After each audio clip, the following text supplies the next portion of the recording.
करना चाहता हूं कि परमेश्वर पर भरोसा करना उनकी इच्छा के अनुसार चलने के लिए।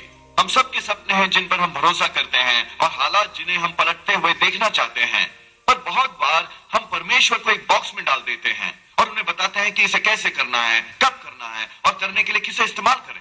सिर्फ एक ही समस्या है कि परमेश्वर के तरीके हमारे तरीके नहीं है। परमेश्वर हमेशा तर्कशुदा रीति से काम नहीं करते। परमेश्वर अपरंपरागत तरीके इस्तेमाल करते हैं। वो रूढ़िहीन है। शायद हमेशा ये आपके मन को समझ ना आए, पर यदि आपके पूर्व धारणा पर आधारित विचार हैं कि कैसे आपको उन्नति प्राप्त होनी चाहिए, कि आप कैसे ठीक होने वाले हैं, ये उसे सीमित करेगा जो परमेश्वर कर सकते हैं। आपको खुले रहना होगा। परमेश्वर को अपने बॉक्स से बाहर निकलने देना होगा। आप शायद एक ही तरीका देख सकें जैसे ये हो सकता है, ये जाहिर है। आपको वो प्रमोशन पाने की जरूरत है ताकि आपके पास पैसा हो सके अपने सपने साकार करने के लिए। आपने 20 साल तक कंपनी में काम किया है, आप इसके हकदार हैं, पर बिना किसी वजह के आपको छोड़ दिया जाता है। यदि आप सावधान नहीं रहे, आप निराश हो जाएंगे। आप सोचने लगेंगे कि कभी होने वाला नहीं, मैंने अपना अवसर गंवा दिया, परमेश्वर न्यायी नहीं। जो आप जानते नहीं वो ये कि परमेश्वर ने वो दरवाजा बंद किया है जानबूझकर, क्योंकि उनके पास आपके सामने कुछ इससे बेहतर है। बस क्योंकि ये तर्कसंगत तरीका है, इसका मतलब ये नहीं कि परमेश्वर का तरीका है। सिर्फ इसलिए कि पहले इस तरह हो चुका है, इसका मतलब ये नहीं कि अगली बार भी ऐसा होगा। खुले रहें।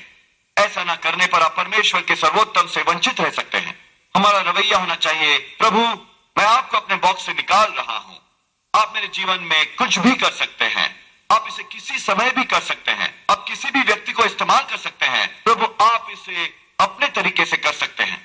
जब मैं अपने जीवन की ओर मुड़कर देखता हूं, मैंने परमेश्वर को उन लोगों को इस्तेमाल करते देखा मेरी मदद के लिए जिनके बारे में मैं सोच भी नहीं सकता था। जब हम इस जगह को हासिल करने की कोशिश कर रहे थे, जो पूर्व कॉम्पैक्ट सेंटर था, सिटी काउंसिल मेंबर्स को वोट देना था, वहां 2 आदमी थे जो बहुत ही प्रभाव रखते थे। उनके अच्छे संपर्क थे। उनकी किसी किस्म की रिलीजियस बैकग्राउंड नहीं थी। उन्हें पार्टियां पसंद थी, उन्हें मजे उड़ाना बहुत पसंद था। वो बढ़िया लोग थे। वो बस मेरी लिस्ट पर नहीं थे जिनके बारे में मैंने सोचा होता कि उन्हें परमेश्वर इस्तेमाल करेंगे। दिलचस्प यह है कि हमने उनका पीछा नहीं किया, उन्होंने ये किया। उनमें से एक ने मुझे बताया, जोएल ये मेरा निजी मिशन है। मैं वो हर बात करूंगा जो मैं कर सकता हूं इस बात को सुनिश्चित करने कि लेकवुड को एक कॉम्पैक्ट सेंटर मिले। मेरा पहला विचार यही था, प्रभु क्या ये सही है? ये पानी और तेल की तरह है। हम एक तरह की बैकग्राउंड से नहीं आते। बहुत आसान होता है तनदिली के फैसले कर लेना और सोचना परमेश्वर उसे इस्तेमाल नहीं कर सकते, वो पापिन है, उसे इस्तेमाल नहीं कर सकते, उसे पार्टियां पसंद हैं, उन्हें इस्तेमाल नहीं कर सकते, वो तो परमेश्वर में विश्वास ही नहीं करते। नहीं, जितना ज्यादा मैं जीऊंगा उतना ज्यादा मैं समझूंगा कि परमेश्वर जिसे चाहे इस्तेमाल कर सकते हैं। परमेश्वर किसी का भी उद्धार कर सकते हैं। परमेश्वर अच्छाई बाहर ला सकते हैं जिस किसी से वो अच्छाई बाहर लाना चाहे। पुराने नियम में परमेश्वर ने रेहाब को इस्तेमाल किया, एक वेश्या को, इजराइल के लोगों को बचाने के लिए। उन्होंने भविष्यवक्ता से बात करने के लिए गधे का इस्तेमाल किया। परमेश्वर ने फिरौन की बेटी का इस्तेमाल किया बेबी मूसा की देखभाल करने के लिए। दूसरे शब्दों में परमेश्वर ने शत्रु का इस्तेमाल किया अपने एक बच्चे की देखभाल करने के लिए। दोस्तों परमेश्वर है, वो जो चाहे वो कर सकते हैं। उन्हें बॉक्स में न डालिए और अपना चमत्कार न मिस करें। यदि ये उन 2 आदमियों के कारण न होता तो आज हम अपनी इस खूबसूरत जगह पर न होते। मैंने पाया है कि बहुत बार परमेश्वर हमारी प्रार्थना सुनते हैं, पर उस ढंग से नहीं जैसी हमें अपेक्षा थी। जब हमारा बेटा जॉनथन करीब 4 साल का था, विक्टोरिया ने प्रार्थना करनी शुरू की कि परमेश्वर उसके जीवन में किसी छोटे लड़के को लाएं ताकि वो दोनों अच्छे दोस्त बन सके। उसका कजन हमारे घर से थोड़ी दूर पर ही रहता था। वो तकरीबन हर दिन ही साथ खेलते थे। जब मेरे पिता परमेश्वर के पास चले गए, वो किसी दूसरे शहर चले गए और अब जॉनथन के पास पड़ोस में कोई नजदीक नहीं था खेलने के लिए। विक्टोरिया ने प्रार्थना की महीने दर महीने, यहां तक कि साल दर साल, कि परमेश्वर सही व्यक्ति को भेजें। जब जॉनथन करीब 12 साल का था, हमारे मेन गिटार प्लेयर्स में से एक नौजवान नाम था माइकल, उसने जॉनथन में बहुत रुचि दिखाई और उसे सिखाना शुरू किया कि गिटार कैसे बजाते हैं। वो अच्छे दोस्त बन गए। माइकल हमेशा जॉनथन की मेंटरिंग कर रहा था, उसमें सीख उड़ेलता। जॉनथन अब 17 साल का है। कुछ साल पहले विक्टोरिया ने कहा, जोएल अब मैं जान पाई हूं कि परमेश्वर ने अवश्य मेरी प्रार्थना सुनी। उन्होंने बस वैसे नहीं सुनी जैसे मुझे उम्मीद थी। मैंने परमेश्वर से प्रार्थना की थी कि वो किसी को जोनाथन के जीवन में भेजे। मैंने सोचा था वो एक छोटा लड़का होगा, पर इसके बजाय परमेश्वर ने एक बड़े इंसान को भेज दिया।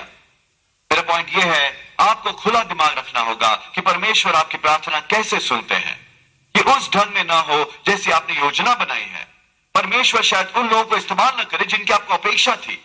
शायद ये आपके टाइम टेबल के अनुसार ना हो, पर विश्वास इसी के बारे में तो है। प्रभु, मैं आप पर भरोसा करता हूं। आप जानते हैं मेरे लिए सर्वोत्तम क्या है। आप जानते हैं मुझे क्या चाहिए। आप जानते हैं मुझे कब ये चाहिए। आप जानते हैं मुझे कौन चाहिए।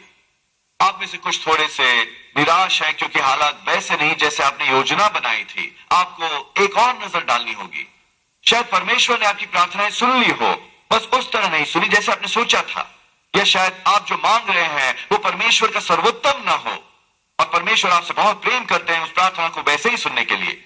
या हमारे मामले की तरह शायद परमेश्वर ने आपको कुछ बेहतर दिया हो, और क्योंकि आप इतने सेट हैं उसे उस रूप में देखने को जो आप चाहते हैं, आप उसे अब पहचान नहीं रहे। क्या होता यदि परमेश्वर जानते कि यदि उन्होंने विक्टोरिया की प्रार्थना सुनी होती और एक छोटा लड़का लाए होते, जोनाथन इतना बिजी होता, इतना खुद में मग्न होता, उसे कभी वो हुनर विकसित ना किया होता गिटार बजाने का। परमेश्वर जानते हैं वो क्या कर रहे हैं। वो आपके जीवन का बड़ा चित्र देख सकते हैं। यदि आप तभी खुश होंगे यदि परमेश्वर इसे आपके तरीके से करे, तो आप असल में भरोसा नहीं कर रहे। आपको उस मुकाम पर आना है जहां ये उस तरह नहीं ढलता जैसे आपने योजना बनाई है। आप अभी भी शांति में हैं। आप जानते हैं कि परमेश्वर अभी भी सिंहासन पर है और वो अभी भी आपको वहां ले जाएंगे जहां आपको होना चाहिए। यूहन्ना अध्याय 9। यीशु एक शहर से गुजर रहे थे। उन्होंने एक व्यक्ति पर गौर किया जो जन्म से अंधा था, कभी देख ना पाया था। यीशु उस आदमी के पास गए और वो इतना उत्साहित था। उस अंधे व्यक्ति ने सुन रखा था कि ये चंगाईदाता शहर में आया है, ये आदमी जो चमत्कार कर सकता था। शहर में बाकी सब लोगों को छोड़कर यीशु अब खड़े थे उसके सामने। कोई शक नहीं किसी ने उसे बताया होगा कि कैसे यीशु ने एक अंधे आदमी की आंखों को छुआ और वो देखने लगा था। कैसे यीशु ने चंगाई के शब्द बोले और एक छोटी बच्ची चंगी हो गई, या यहाँ तक कि उनकी आज्ञा पर एक मुर्दा व्यक्ति भी जीवित हो गया। कितने अलग अलग तरीके थे जो यीशु ने लोगों को चंगा करने के लिए अपनाए थे। मुझे यकीन था वो अंधा मनुष्य भी यीशु से वही करने की उम्मीद कर रहा था जो उन्होंने पहले किया था। वहां पूरी खामोशी थी। आप पिन गिरने की आवाज सुन सकते थे। बहुत बड़ी अपेक्षा। वो अंधा आदमी यीशु का इंतजार कर रहा था कि वो चंगाई के कुछ शब्द कहें, और उसके बजाय वो यही सुनता है कि यीशु ने बस जमीन पर थूका। कल्पना करें उसके दिमाग में क्या चल रहा था। मैंने सोचा वो मेरे लिए प्रार्थना करेंगे। मैंने सोचा वो मेरी आंखें छुएंगे। तो थूक क्यों रहे हैं? यीशु ने मिट्टी गीली की उस थूक से और उसे उसकी आंखों पर रखा। वो पहले ही अंधा था, अब वो सचमुच कुछ देख नहीं पाएगा। उसकी आंखों पर मिट्टी लगी है। यीशु अनकन्वेंशनल थे। ऐसा कभी हुआ था, इसका पूर्व वर्णन कहीं शास्त्र वचन में नहीं था। एलिया ने कभी ये नहीं किया। एलिशिबा, मूसा, ये पहली घटना थी ऐसी। ये तरीका कभी इस्तेमाल नहीं किया गया था। उस अंधे आदमी ने कहा होता, हटाओ इसे मेरी आंखों से, इसका कोई तुक नहीं बनता, इससे कोई फायदा नहीं होने वाला। नहीं, उससे परमेश्वर को बॉक्स में नहीं डाला था। उससे अपना दिमाग खुला रखा। यीशु ने उसे हिदायत है। क्या तुम कह रहे हो इस आदमी यीशु ने तुम्हारे बेटे को चंगा किया? वो डर गए। वो किसी मुसीबत में नहीं फंसना चाहते थे। उन्होंने कहा, हमें नहीं पता, वो कैसे देख सकता है? वो वयस्क इंसान है, वो काफी बड़ा हो गया है, हमसे मत पूछो, उससे पूछो।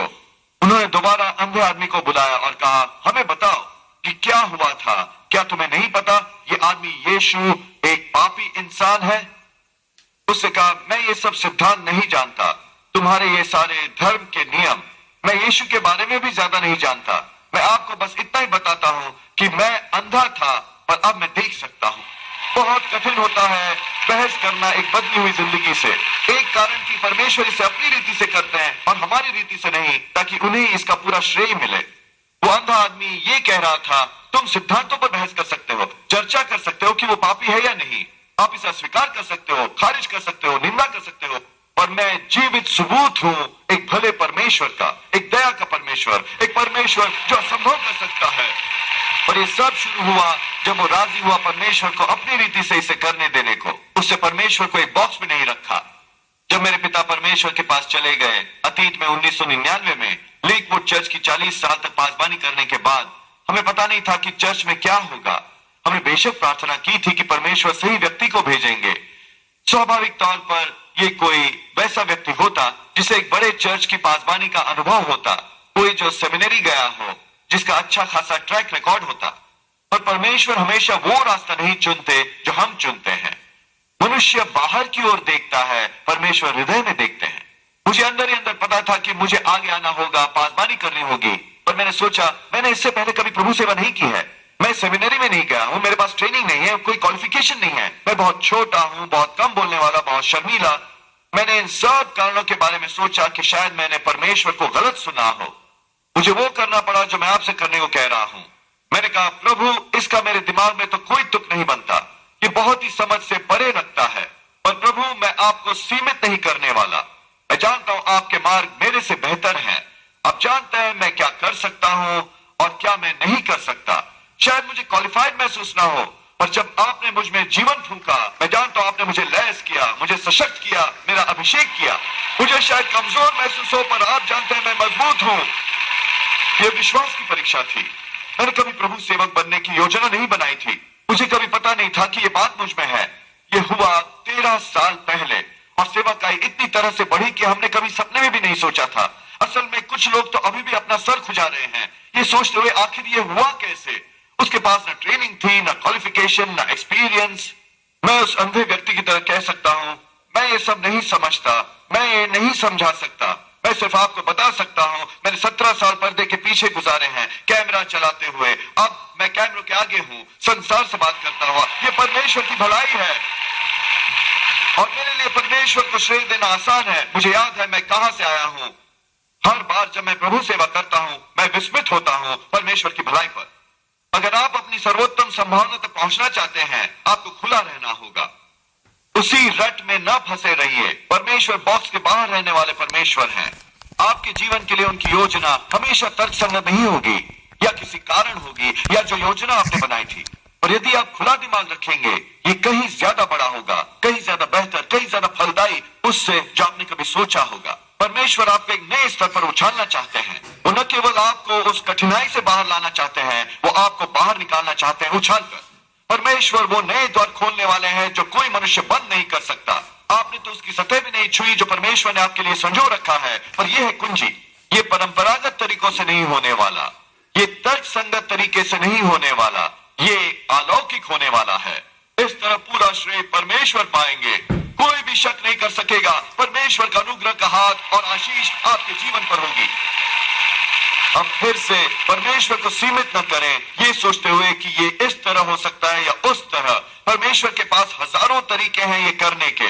प्रश्न ये है कि जब वो प्रकट होंगे तो क्या आप उन्हें स्वीकारेंगे और कहेंगे प्रभु ये वो नहीं जो मैंने प्लान किया था, ये वो नहीं जिसकी मुझे अपेक्षा थी, ये वो नहीं जिसे मैंने सोचा था कि आप इस्तेमाल करेंगे, पर प्रभु आप जानते हैं मेरे लिए सर्वोत्तम क्या है। आपने ये दरवाजा खोला है, मैं अपना हिस्सा निभाऊंगा और इससे चलकर निकलूंगा। अब उस अंधे आदमी की तरह आपकी शायद आलोचना हो, लोग शायद गलतियां निकालें, वो शायद आपको न समझें, आप शायद उनका कोई धार्मिक नियम भी तोड़ें, पर आपको ज्यादा दिलचस्पी रखनी है परमेश्वर को प्रसन्न करने में बजाय लोगों को प्रसन्न करने के। हमेशा वहां लोग होंगे जो आपको अपने सांचे में घुसेड़ने की कोशिश करेंगे और आपसे कहेंगे तुम में ये काफी नहीं है, वो काफी नहीं है, ये ज्यादा है, टैलेंटेड नहीं हो, क्वालिफाइड नहीं हो, इसे बस एक कान से अंदर जाने दो और दूसरे से बाहर। आप वो नहीं है जो लोग कहते हैं कि आप हैं, आप वो हैं जो परमेश्वर कहते हैं। पर आप में से कुछ आज आपने परमेश्वर को अपने छोटे से बॉक्स में डाल रखा है। आप देख नहीं पाते कि आप कैसे अपने बच्चे को कॉलेज भेज पाएंगे, आप कैसे कर्ज से निकल पाएंगे, आप कैसे सपने साकार करेंगे। सुनिए, हमारे परमेश्वर सर्वशक्तिमान परमेश्वर हैं। आपका काम आपका स्रोत नहीं, परमेश्वर आपके स्रोत हैं। जब तक आप उनसे जुड़े रहेंगे, वो सप्लाई लाइन सब कुछ ठीक ठाक होगा। वो आपके यहोवा है, वो है आपके प्रभु आपूर्ति के। अब उस ढर्रे में न फंसे रहिए, तंग दिमाग के न बने रहिए और उससे वंचित रहे जो परमेश्वर करना चाहते हैं। मेरी बहन लीजा और उसका पति केविन कई साल तक कोशिश करते रहे बच्चे के लिए बिना किसी सफलता के। लीजा ने वो सभी फर्टिलिटी ट्रीटमेंट्स ली, अलग अलग सर्जरीज, फिर भी कुछ काम ना आया। अंत में डॉक्टर ने उससे कहा वो कुछ नहीं कर सकते, वो बच्चा जनने के योग्य नहीं हो सकेगी। लीजा बहुत निराश हो गई, दिल टूट गया उसका। उससे प्रार्थना की और विश्वास किया, पर फिर भी कुछ काम ना आया। सच तो ये है, परमेश्वर परम प्रधान परमेश्वर हैं। उनकी योजना हमारे लिए हमेशा अच्छी है, और उनकी योजना शायद हमारी अपनी योजना से अलग हो। वो कुम्हार हैं, हम माटी हैं। आपको प्रार्थना करनी चाहिए, विश्वास और विश्वास में कायम रहना चाहिए, पर अंत में आपको इतना सिद्ध होना है कि वो स्वीकार करे जो परमेश्वर ने आपके जीवन के लिए तय किया है। पराजय नहीं, मीडियोक्रिटी नहीं, मैं बात कर रहा हूं खुला मन रखने की। लीजा ने बताया कैसे वो इस बच्चे के लिए ही तरस रही थी, और यही वो सोचा करती थी, यही वो प्रार्थना करती थी। वो खुश नहीं होने वाली थी जब तक परमेश्वर उसकी मर्जी न करते। जब आप ऐसा करते हैं तो आप खुद को निराशा के लिए बांध रहे हैं। कहीं बेहतर रुख यह है कि बस ईमानदार रहो और कहो, प्रभु यह है जो मैं चाहती हूं, यह है जिस पर मैं भरोसा बांधे हूं, और प्रभु आप जानते हैं कि मेरे लिए सर्वोत्तम क्या है। ये जैसे भी ढले प्रभु मैं आप पर भरोसा रखती हूं, मैं फिर भी खुश रहूंगी। आपको अपनी मंशा बाहर निकालकर ऑल्टर पर रख देनी है। ये लीजा ने भी किया। उसे कहा, प्रभु मैं आपसे इस बच्चे के लिए दोबारा नहीं कहूंगी, आप पहले ही जानते हैं कि मैं क्या चाहती हूं। बजाय आपसे विनती करने के, ये बताते हुए कि कैसे करें, कब करें, प्रभु मैं बस आपका धन्यवाद करना चाहती हूं कि मेरे जीवन के लिए आपका परफेक्ट प्लान साकार होगा। उससे क्या किया? उससे परमेश्वर को अपने बॉक्स से बाहर निकाल दिया। उससे अपने पूर्व निर्धारित आइडिया से निजात पा ली। करीब 3 महीने के बाद उसे हमारे एक मित्र से एक टेलीफोन आया जो जरूरतमंद किशोर लड़कियों के लिए एक आश्रम चलाती है, मर्सी मिनिस्ट्री से नैन्सी एल्कॉन। नैन्सी ने बताया कि कैसे वहां एक किशोर लड़की है जो एक जुड़वा बच्चों को जन्म देने वाली है। वो जानना चाहती थी कि क्या लीजा और केविन को उन्हें अडॉप्ट करने में दिलचस्पी होगी। जब उन्होंने ये सुना तो उनके अंदर कुछ जागृत हो गया। उन्होंने कहा, बिल्कुल हाँ। आज लीजा और केविन के 3 खूबसूरत बच्चे हैं, वो बहुत ही खुश हैं। और यहाँ ये पॉइंट है, परमेश्वर ने वो किया जिसकी प्रतिज्ञा उन्होंने दी थी, पर उन्होंने ये किया गैर परंपरागत तरीके से, वैसे नहीं जैसे लीजा ने प्लान किया था। मुझे आपको बताना अच्छा लगेगा कि परमेश्वर ये आपके ढंग से करेंगे, पर ये सच्चाई नहीं होगी। पर मैं आपको ये वादा कर सकता हूं कि परमेश्वर का तरीका ही सर्वोत्तम तरीका है। शायद आप ये समझ ना पाए, शायद ये नाइंसाफी लगे, पर परमेश्वर जानते हैं वो क्या कर रहे हैं। मैं आपसे कह रहा हूं कि उन पर भरोसा रखें, हताश होना छोड़ दें, क्योंकि ये इस रीति से नहीं हुआ। यदि आपको पता चले कि परमेश्वर ने आपकी प्रार्थना साकार की है जिस तरह आप चाहते थे, पर यह उनका सर्वोत्तम नहीं होगा, या ये उनका आखिरी होगा, या ये सेहतमंद नहीं होगा, तो आप खुशी से परमेश्वर को उनकी रीति से करने देंगे। आप में से कुछ जीवन का और ज्यादा आनंद उठाएंगे यदि आप भी लीजा की तरह अपने सपनों को ऑल्टर पर रख देंगे और कहें, प्रभु मैं इससे लड़ते लड़ते तंग आ गया हूं कि इसे अपने ढंग से करूं, हताश रहूं, पर मैं आप पर भरोसा करता हूं कि सही समय पर मेरे जीवन के लिए आपकी योजना साकार हो जाएगी। ये लिखा है भजन संहिता में, स्वयं को परमेश्वर में आनंदित रखो, परमेश्वर आपके हृदय की इच्छाएं पूरी करेंगे। जब आप परमेश्वर को अपने तरीके से करने देते हैं तो वहां विश्राम होता है। संघर्ष नहीं, न लड़ना, न परेशानी, आप शांति पाते हैं। परमेश्वर का तरीका ही सर्वोत्तम तरीका है। तो आप रिलैक्स करके जीवन का आनंद ले सकते हैं जब परमेश्वर उन प्रतिज्ञाओं को साकार करने की प्रक्रिया कर रहे हैं। 2 राजाओं अध्याय 5 में वहां एक व्यक्ति की कहानी है, नाम था नामान। वो सीरियाई सेना का सेनापति था, बहुत ही इन्फ्लुएंशियल आदमी था, और उसे कोढ़ हो गया था। एक दिन एक युवती जो उसके लिए काम करती थी, जो उसके घर में नौकरानी थी, उसे कहा, नामान यदि तुम इजराइल जाओ और भविष्यवक्ता एलिशा से मिलो, वो तुम्हारे लिए प्रार्थना करेगा और तुम्हें पता है तुम चंगे हो जाओगे। उसने इसकी सलाह मानी और एक लंबी यात्रा करके इजराइल पहुंचा और आधमका एलिशा के घर। पर जब वो वहां पहुंचा, एलिशा उठा भी नहीं और दरवाजा तक भी नहीं आया उससे मिलने को। एलिशा ने अपने सहायक को भेजा और कहा, नामान से कहो कि यदि वो जाए और यरदन नदी में 7 बार डुबकी लगाकर खुद को धोए तो वो उस कोढ़ से चंगा हो जाएगा। खैर नामान को बहुत गुस्सा आया। वो इतनी दूर से यहां पर आया था, वो महत्वपूर्ण सेना का अधिकारी था, और एलिशा में इतनी शिष्टता भी नहीं थी कि उससे बात करने दरवाजे तक आए। साथ ही वो खुद को धोने के लिए यरदन नदी पर नहीं जाना चाहता था, उसका पानी गंदा था। नामान की अपनी योजना थी। उसने ये वचन 11 में कहा है, मैंने सोचा था एलिशा बाहर आएगा और अपना हाथ मुझ पर लहराएगा और मुझे मेरे कोढ़ से चंगा करेगा। 2 शब्द जिसने उसके चमत्कार से उसे वंचित होने से रोका था। मैंने सोचा, उसका ये प्री कंसीव्ड आइडिया था कि ये सब कैसे होगा। उस युवती ने कहा, नामान अगर वो तुमसे कुछ कठिन काम करने को भी कहता तो तुम करते, तो तुम ये आसान सी चीज क्यों नहीं कर रहे? उसने उसे बातों से मनवाया। उसने यरदन नदी में स्नान किया। जब वो 7वीं बार ऊपर आया, उसकी त्वचा पूरी तरह साफ थी। मैं सोच रहा था कि हम में से कितनों ने परमेश्वर का सर्वोत्तम मिस कर दिया, क्योंकि हमने सोचा था ये दूसरी रीति से होगा। मैंने सोचा था मैं अपने बच्चों को जन्म दूंगी, उन्हें गोद नहीं लूंगी। मैंने सोचा था मैं बिना इलाज के ठीक हो जाऊंगा। मैंने सोचा था मुझे वो प्रमोशन मिलेगी, इस तरह मैं आशीष पाऊंगा। नहीं, खुले रहें और परमेश्वर को ये अपने ढंग से करने दे। जब विक्टोरिया और मेरी नई नई शादी हुई थी, हम इस टाउन होम में रह रहे थे। ये बहुत खूबसूरत जगह थी।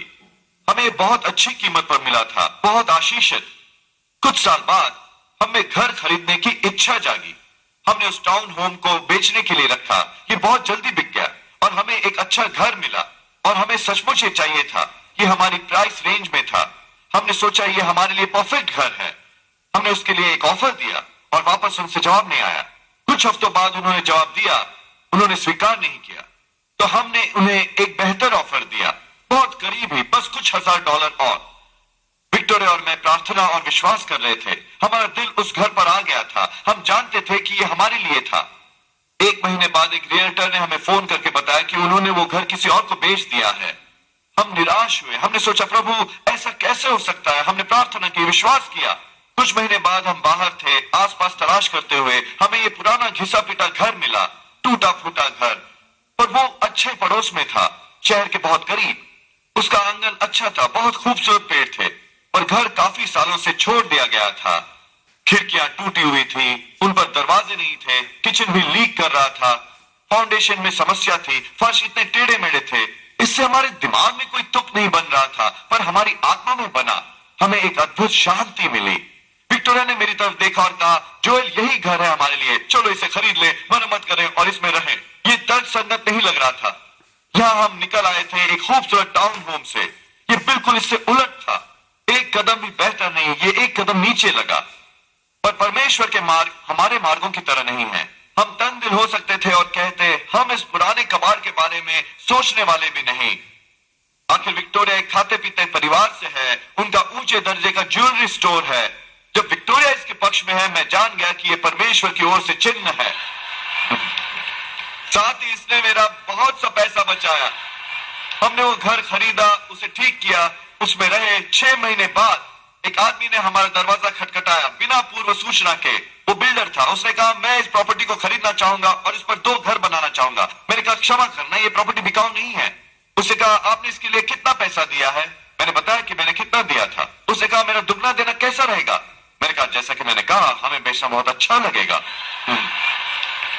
हमने बेच दिया वो पुराना टूटा फूटा घर और एक बिल्कुल नया घर लिया उसी प्रॉपर्टी पर। दोस्तों, परमेश्वर जानते हैं कि वो क्या कर रहे हैं। उन पर विश्वास करो, उन्हें अपने ढंग से करने दें। आप उस समय शायद उसे ना समझें, शायद इसका कोई तुक ना लगे, पर एक दिन आप देखेंगे कि परमेश्वर क्या कर रहे थे। उनका प्लान आपके प्लान से बेहतर होगा। जब मैं मुड़कर अपने जीवन की ओर देखता हूं, नामान की तरह, मेरे भी बहुत हैं। मैंने सोचा था हम नया घर खरीदेंगे, न कि पुराना घिसा पिटा घर। मैंने सोचा था मैं अपनी पूरी जिंदगी पर्दे के पीछे ही रहूंगा, न कि लोगों के सामने। मैंने सोचा था हम एक नई सेंचुरी बनाएंगे जब लेकवुड को और जगह चाहिए थी, न कि पूर्व कॉम्पैक्ट सेंटर में आ जाएंगे जहां रॉकेट्स खेला करते थे। मैंने सोचा था मैं एक कॉमन डिनोमिनेटर ये था कि परमेश्वर की योजना मेरी योजना से कहीं बेहतर थी। जो परमेश्वर के मन में था वो कहीं ज्यादा बड़ा था, कहीं ज्यादा फलदायी उससे जो मैंने सपने में सोचा होता। मैं आपसे कह रहा हूं कि उन पर भरोसा रखें। हमारा रवैया होना चाहिए, प्रभु मैं पूरी तरह खुला हूं, आप जो चाहते हैं करें, किसी समय भी जब आप चाहें, किसी को भी इस्तेमाल करें। मैं अपने मन में जिद नहीं पाले हूं। प्रभु मैं जानता हूं आपकी योजना ही सर्वोत्तम योजना है। यदि आप खुला दिमाग रखेंगे और प्रभु को अपना काम करने देंगे, परमेश्वर आपके लिए वो दरवाजे खोलेंगे जो कोई इंसान बंद नहीं कर सकेगा। उनका अनुग्रह आपको कई साल आगे उछाल देगा। आप प्रतिज्ञाएं पूरा होता देखेंगे, सपने साकार होते हुए। मैं विश्वास और ऐलान करता हूं, आप हर बाधा को पार कर जाएंगे, हर शत्रु को पराजित करेंगे और वो सब बनेंगे जो बनने के लिए परमेश्वर ने आपको रचा है। यदि आपने ग्रहण किया तो कहिए आमीन। हम अपना प्रसारण खत्म नहीं करना चाहते, आपको यह अवसर दिए बिना कि यीशु को अपने जीवन का प्रभु बनाएं। मेरे साथ प्रार्थना करेंगे। प्रभु यीशु, मैं अपने पापों का पश्चाताप करता हूं, मेरे हृदय में आइए, परमेश्वर आपको आशीष दे। मैं आपको अपना प्रभु और उद्धारकर्ता बनाता हूँ। ये साधारण सी प्रार्थना करके आप नए सिरे से जन्म ले चुके। एक बाइबल आधारित चर्च में आइए, परमेश्वर को पहला स्थान दीजिए, वो आपको कमाल की जगहों पर पहुंचाए।